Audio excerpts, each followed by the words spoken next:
Kedamaian dan aturan dunia suatu hari berubah. Manusia punah dan bumi berubah menjadi sebuah dunia baru. Seorang tentara cyborg bersama gadis Beast Spirit melakukan perjalanan untuk mengungkap misteri di balik dunia yang baru.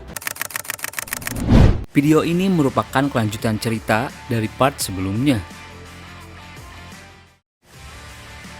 Sebuah cahaya putih menyelimuti bumi. Peradaban manusia punah. Manusia bangkit dan menjadi dua kelompok, yaitu cyborg dan Beast Spirit.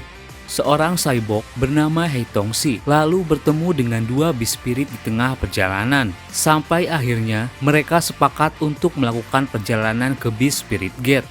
Setelah itu mereka pergi ke desa Lembah Angin dan terlibat cekcok dengan kapten penjaga desa bernama King Sui.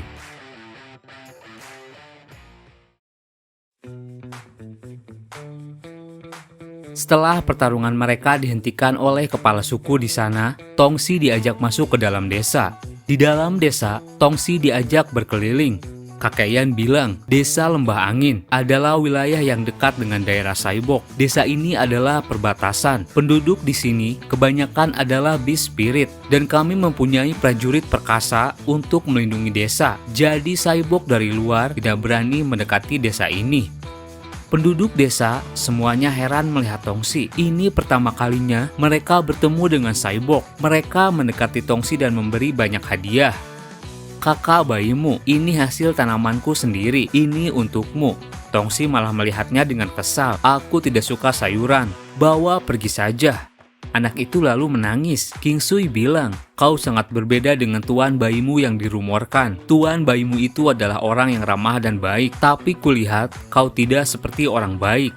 Identitasmu diragukan. Aku akan mengawasimu, jadi jangan macam-macam. Dalam hatinya Tongxi bilang, warga di sini begitu antusias. Mereka mengira aku adalah bayimu. Apa sebenarnya yang telah dilakukan oleh bayimu? Tongxi merangkulnya dan bilang, kalau begitu kau harus hati-hati karena aku mungkin punya pikiran busuk. Mereka lalu tiba di depan pintu. Kakek Yan bilang, ada seseorang yang sudah menunggumu tuan bayimu.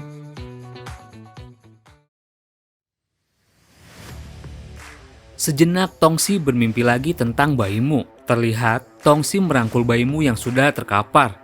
Bawalah topeng ini dan bertemu dengan seseorang bernama Puan Ya. Dia akan memberitahu apa yang harus kau lakukan.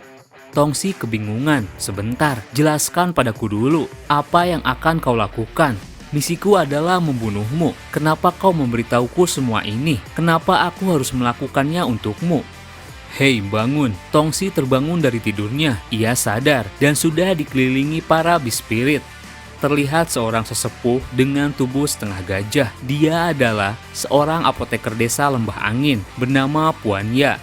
Ia bilang, kami kaum Beast Spirit telah ditindas oleh kaum cyborg berabad-abad. Tapi tuan bayimu, walaupun dia seorang cyborg, dia terus membantu kami. Bahkan lebih dari setengah Beast Spirit yang ada di sini diselamatkan dari perbudakan karena informasi yang diberikan tuan bayimu. Tapi karena tuan bayi selalu menyembunyikan dirinya, kami tidak tahu rupanya. Hanya Minsen yang berhubungan langsung. Maafkan aku, tapi tolong buktikan identitasmu kalau kau adalah bayimu. Sontak Tongxi panik. Semua Beast Spirit melihat ke arahnya. Tongxi keringat dingin. Jiu lalu bilang, aku pernah mendengar kalau dirimu memiliki kekuatan yang sangat unik di antara para cyborg yang disebut kekuatan magnet. Mendengar itu, Tongxi lega. Ia tersenyum. Kekuatan magnet. Memang hanya bayimu yang memiliki kemampuan itu. Itu sih gampang. Pedang ini ditempa oleh bayimu, jadi akan mudah. Ia bilang, semuanya lihat baik-baik. Aku akan mengambil benda logam di ruangan ini. Tongxi mengeluarkan pedangnya. Seketika pedang tersebut bergetar. Satu benda logam bereaksi dan tertarik. Tapi sialnya, benda itu mendarat tepat di mukanya. Tongxi tersungkur. Semuanya heran melihat itu. Di sisi lain, dua orang penjaga gerbang terlihat sedang bertugas. Seseorang bilang, topeng yang telah hilang selama 100 tahun benar-benar ditemukan. Sepertinya kita Beast Spirit akan memulai era baru. Kau benar, kupikir hari itu tidak akan lama lagi. Tiba-tiba, mereka melihat gumpalan asap dari jauh. Menyadari kedatangan sesuatu, sontak ia kaget. Katakan kepada semua orang untuk bersiap-siap bertempur. Itu geng Lion Mountain. Sementara itu di dalam ruangan Puanya, Tongsi terlihat malu. Puanya bilang, "Aku tidak meragukanmu. Terima kasih karena sudah membantu kami menyelesaikan tahap penting pertama kami. Sekarang sesuai petunjuk nenek moyang kami, hanya perangkat di kuil lembah angin yang bisa membaca pesan di dalam topeng. Itu berisi sebuah misi dari ras kami selama ribuan tahun." Mendengar itu, Tongsi terkejut. Apa ini bercanda? Bayimu mempertaruhkan hidupnya hanya untuk mengirim pesan dalam topeng ini. Jiu lalu bilang, "Baiklah, aku akan pergi ke kuil untuk membaca pesan di dalam topeng. Aku akan ditemani oleh King Sui dan bayimu. Harusnya tidak ada masalah." Di tengah perbincangan, mendadak seseorang masuk. Gawat, musuh menyerang. Kelompok Lion Mountain, mereka meluncurkan serangan penuh. Mereka panik. Kakeyan bilang, "Beritahu para petani di luar untuk bergegas kembali dan menutup gerbangnya. King Sui, kau panggil para prajurit dan persiapkan dirimu untuk berperang." Tahu-tahu Jiu, "Evakuasi para orang tua dan anak-anak, lindungi mereka." Hai Tongsi yang mendengar itu tersenyum. Jadi orang-orang bodoh itu semuanya datang. Ia berdiri dan bilang, "Semuanya jangan panik, mereka semua cuma bocah. Aku bisa mengatasi mereka semua sendiri." Tongsi keluar, tapi sialnya lagi-lagi baterainya habis. Ia lemas, tubuhnya tersungkur tak berdaya. King Sui datang. "Kenapa kau? Sebenarnya siapa yang cuma bocah?"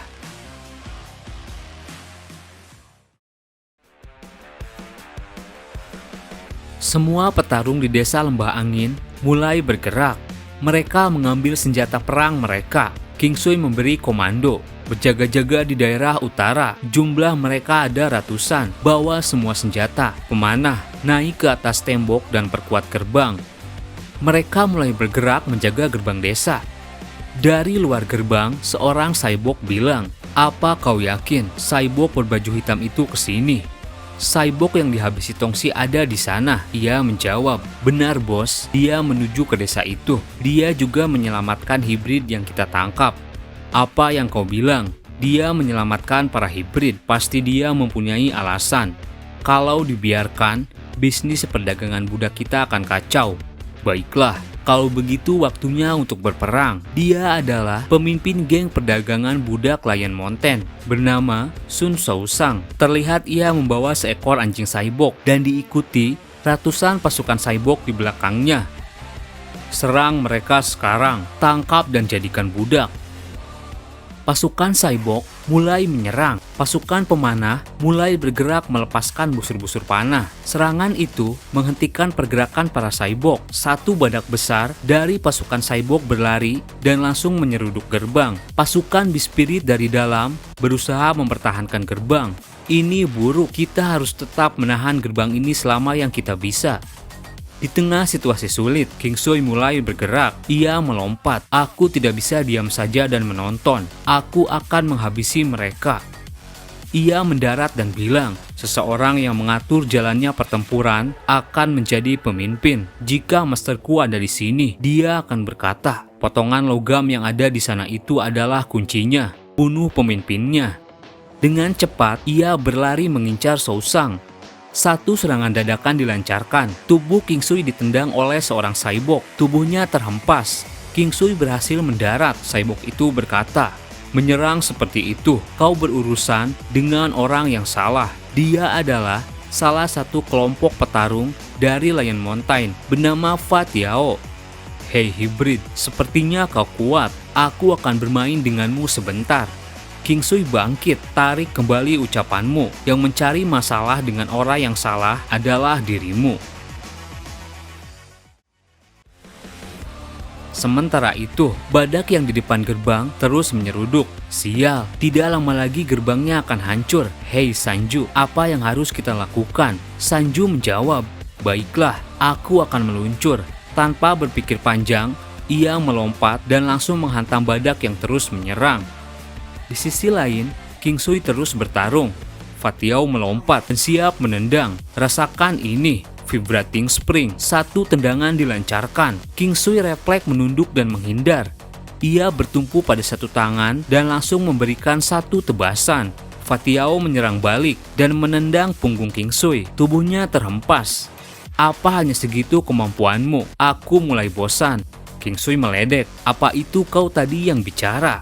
Sontak Fatiao kesal. Hibrid sampah. Beraninya kau merendahkanku. Pemutar di punggungnya lalu berputar. Gears full of anger. Ia bersiap melompat. Dengan cepat ia maju. Tendangan keras diterima King Sui. Tubuhnya kembali terhempas. Apa kau kaget? Kekuatanku akan menjadi 2 kali lipat dengan itu. Perbedaan antara cyborg dan hibrid sangat jauh. Bahkan jika kamu mempunyai kemampuan binatang, pada akhirnya kalian akan dibatasi oleh tubuh yang lemah.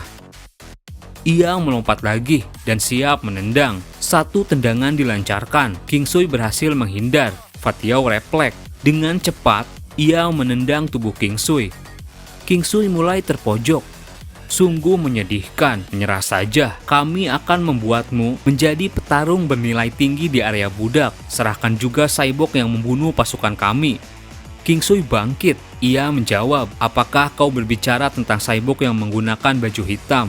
Kebetulan sekali, aku juga tidak menyukainya. Aku akan menyerahkannya, tapi langkahi dulu mayatku.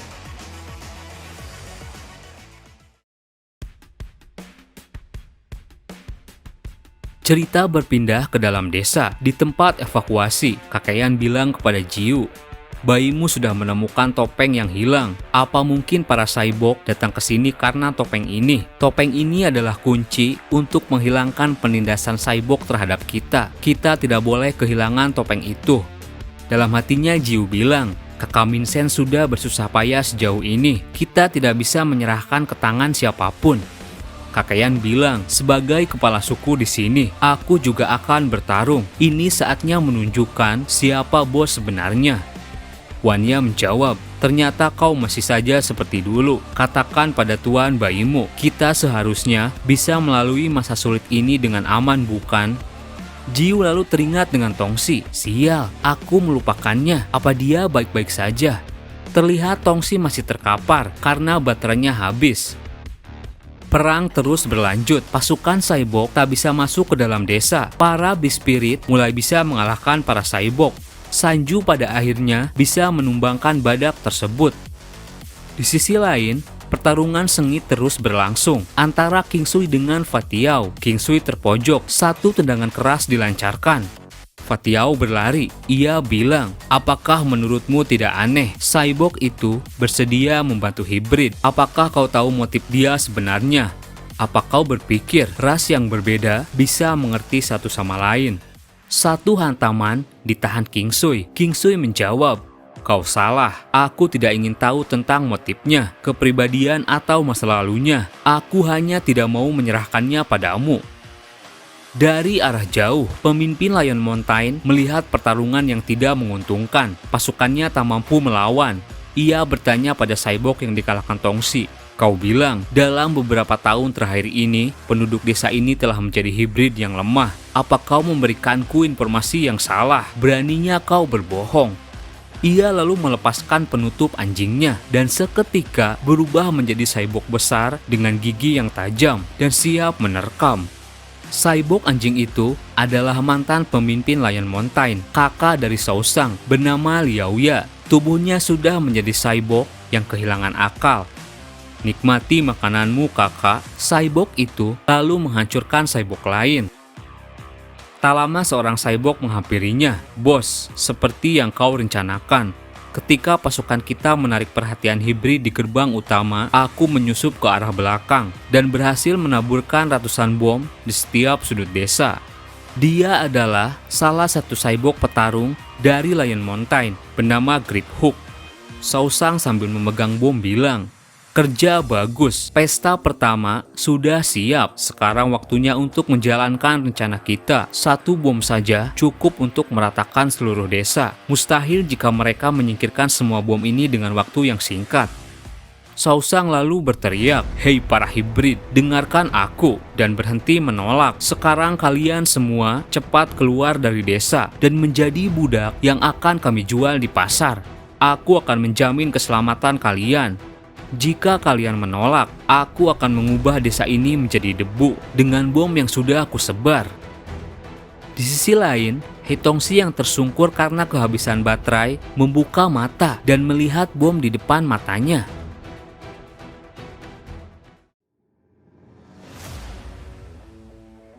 Mengetahui situasi bahaya ini, King Sui emosi dan bersiap menyerang. Dasar kau potongan logam. Ia bergerak menyerang Saosang. Mendadak pergerakannya terhenti. Ia melihat Cyborg yang memegang pemicu bom. King Sui berbalik menyerangnya. Satu serangan dilancarkan, menghantam tubuh King Sui. Sudah aku bilang, musuhmu itu aku. Fatiao datang, menginjak kepalanya. King Sui belum kalah, ia bangkit dan bertumpu pada satu tangannya. Fatiao goyah, King Sui siap menyerang. Satu serangan lagi tiba-tiba datang, tubuh King Sui dicapit. Cyborg lain datang menyerang, tubuhnya dilempar. King Sui melayang, Cyborg lain datang melompat dan memberi hantaman keras ke tubuh King Sui. Mereka adalah 3 petarung kuat Lion Mountain. King Sui kini sudah terkapar. Tak lama terdengar suara. Cukup, hentikan semua ini. Kakek Ian berteriak. Ia mendekati gerombolan Cyborg. Aku kepala suku desa Lembah Angin. Sebagai perwakilan para hibrid, aku bersedia membayar. Aku akan memberi kalian 70% hasil desa. Aku tahu kau seorang pengusaha. Tidak ada keuntungan apapun jika kita terus bertarung. Kakek Ian yang berdiri di hadapan Saosang langsung ditembak. Sontak para Beast Spirit panik. Apa yang kau bilang? Lebih baik kalian pertimbangkan tawaranku sebelumnya. Bom itu akan meledak dalam beberapa menit. Kalian akan menjadi debu. Tanpa disadari, bom yang sudah tersebar di desa sudah menghilang. Jiu lalu keluar desa dan berteriak, "Tunggu, bawa aku sebagai budakmu. Aku lebih berharga dari semua yang ada di desa. Jika kau memilih meledakkan desa ini, aku yakin kau tidak akan mendapatkan apapun. Aku adalah salah satu anggota dari The Egg by Ji." Sontak Saosang kaget mendengar itu. Apa kau berbohong? Selama berabad-abad, meskipun kekuatan kami Cyborg jauh lebih kuat dari hibrid, ada suatu alasan kenapa kekuatan super dari The Egg by Ji ditakuti. Berabad-abad yang lalu, para Cyborg meluncurkan 3 invasi dengan skala besar menyerang para hibrid.